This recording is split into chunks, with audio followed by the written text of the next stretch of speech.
نفاق کیا چیز ہے اور منافق کی کیا نشانی ہے؟ آئیے ان سوالات کے جوابات جانتے ہیں آج کے ایپیسوڈ میں۔ بسم اللہ الرحمن الرحیم۔ ناظرین محترم، السلام علیکم ورحمۃ اللہ وبرکاتہ۔ سبیل قرآن کے سب سے پروگرام میں ایک بار پھر آپ سبھی کا استقبال کرتے ہیں۔ ماہ رمضان کی آمد آپ سبھی کو بہت بہت مبارک ہو۔ کوشش کریں جتنا ہو سکے اس ماہ رمضان میں قرآن کی تلاوت کریں۔ ہمارے یہاں بعض لوگ ایسے ہیں جو کہتے ہیں کہ اگر ہم ماہ رمضان میں قرآن شروع کر رہے ہیں تو ضروری ہے کہ ماہ رمضان میں ہی قرآن ختم کریں، جبکہ ایسا نہیں ہے۔ جتنا بھی ہو سکے ماہ رمضان میں قرآن پڑھیں اور جب بھی وقت ملے قرآن کی تلاوت کریں۔ آج آپ کے سامنے سورہ بقرہ کی آیت نمبر 10 اور 11 کی تفسیر لے کر حاضر ہوئے ہیں۔ آئیے سب سے پہلے آیت نمبر 10 کی تلاوت کو اس کے ترجمے کے ساتھ سن لیتے ہیں۔ كتاب أنزلناه إليك مبارك ليدبروا آياته وليتذكر أولو الألباب بسم الله الرحمن الرحيم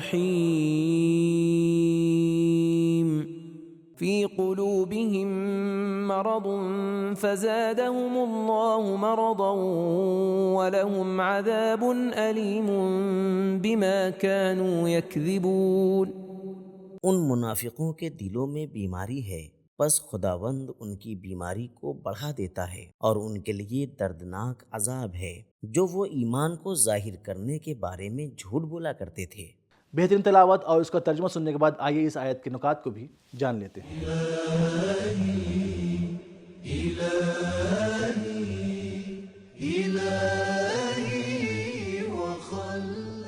بیماری کبھی جسم کی ہوتی ہے، جیسے سورہ بقرہ کی آیت نمبر 185 میں ہے، وَمَنْ كَانَ مَرِيضًا، جو کہ روزے کے احکام میں بیماروں کے بارے میں ہے۔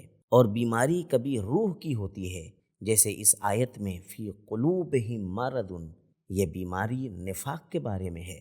منافق کی کہانی ایسی ہے کہ جیسے کوئی بدبودار لاش یا مردار پانی کے تالاب میں گر جائے، اس تالاب میں جتنا بھی پانی اضافہ کر دیا جائے، اس کی گندگی، آلودگی اور طبیعت پر گراں گزرنے والی بدبو میں اضافہ ہی ہوگا۔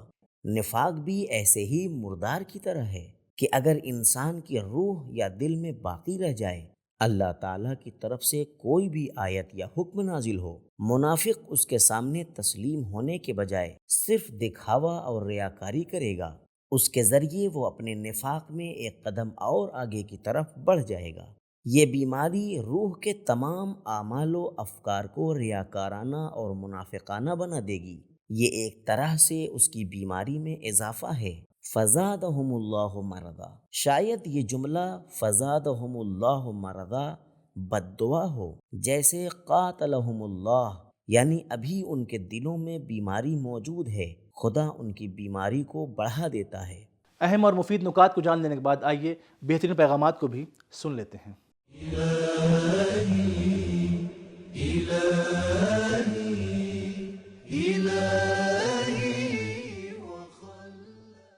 نمبر 1، نفاق ایک روحانی بیماری اور منافق ایک بیمار ہے، بالکل ایسے ہی جیسے بیمار نہ تندرست ہوتا ہے اور نہ ہی مرتا ہے۔ منافق نہ مومن ہے اور نہ کافر، فی قلوبہم مرض۔ نمبر 2، انسان کی اصل اس کا دل و روح ہے، زادہم اللہ، حق یہ تھا کہ کہا جاتا فزادہ اللہ مرضا، یعنی ان کے دل میں بیماری تھی اور خداوند نے ان کی بیماری کو بڑھا دیا، جبکہ یہ کہا کہ خود اس بیماری نے ان لوگوں کو بڑھا دیا ہے۔ پس انسان کا دل اس کے پورے وجود کی طرح ہے، کیونکہ اگر روح و قلب منحرف و گمراہ ہو جائے تو اس کے اثرات اس کی باتوں اور اس کے کاموں میں ظاہر ہوتے ہیں۔ تفسیر رہنما۔ نمبر 3، نفاق ایک ایسی بیماری ہے جو کینسر کی طرح بڑھتی ہے۔ قرآن پاک میں ایسی آیات دیکھتے ہیں کہ جن میں اچھے صفات کا ذکر ملتا ہے، جیسے علم، ہدایت اور ایمان ایسی صفات ہیں جو بڑھتی ہیں۔ مثلا رب زدنی علما، سورہ طٰہٰ آیت نمبر 114، زادتہم ایمانا، زادہم ہدا، سورہ محمد آیت نمبر 17۔ اسی طرح بعض ناپسند اور بری صفات اور بیماریاں ہیں، جیسے رجس، نفرت، ڈر اور خسارت بھی قابل افزائش بتائی گئی ہیں۔ مثلا زادتہم رجسا، سورہ توبہ آیت نمبر 125، زادہم نفورا، سورہ فرقان آیت نمبر 60، زادوکم الا خبالا، سورہ توبہ آیت نمبر 47۔ ولا یزید الظالمین الا خسارا۔ مذکورہ آیات کی روشنی میں معلوم ہوتا ہے کہ سنت خداوند دونوں طرح سے آزادی دینا ہے، یعنی خیر و شر دونوں کے حوالے سے آزادی دی گئی ہے۔ کلن نمد ہؤلاء و ہؤلاء۔ نمبر 4، انسان اپنی عزت اور پستی کے ذرائع اور اسباب خود مہیا کرتا ہے۔ نمبر 5، جھوٹ کا سہارا لینا منافقوں کی پرانی عادت ہے۔ اب آئیے آیت نمبر 11 کی تلاوت کو اس کے ترجمے کے ساتھ سن لیتے ہیں۔ وَإِذَا قِيلَ لَهُمْ لَا تُفْسِدُوا فِي الْأَرْضِ قَالُوا إِنَّمَا نَحْنُ مُصْلِحُونَ۔ جب ان منافقین سے کہا گیا کہ زمین پر فساد نہ پھیلاؤ تو وہ کہتے ہیں کہ ہم تو اصلاح کرنے والے ہیں۔ اس آیت میں خداوند رحمان الرحیم نے اپنے بندوں کے لیے، اپنے چاہنے والوں کے لیے کچھ اہم پیغامات رکھے ہیں۔ آئیے سن لیتے ہیں انہیں پیغامات کو بھی۔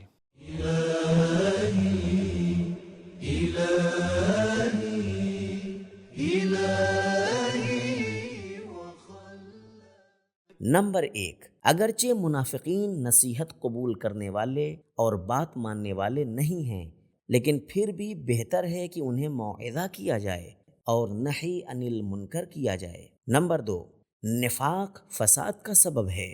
نمبر 3، منافق اپنے مختلف چہروں کے ساتھ لوگوں میں اصلاح کرنے والا اور ان کا ہمدرد جانتا ہے۔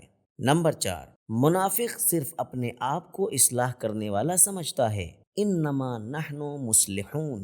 ممکن ہے کہ کوئی روحانی طور پر سخت بیمار ہو لیکن اپنے آپ کو تندرست خیال کرتا رہے۔ نمبر 5، منافق اپنی بیجا تعریف سے خوش اور دوسروں کی تحقیر کے پیچھے پڑا رہتا ہے، اپنی خلاف ورزیوں کا جواز پیش کرتا ہے۔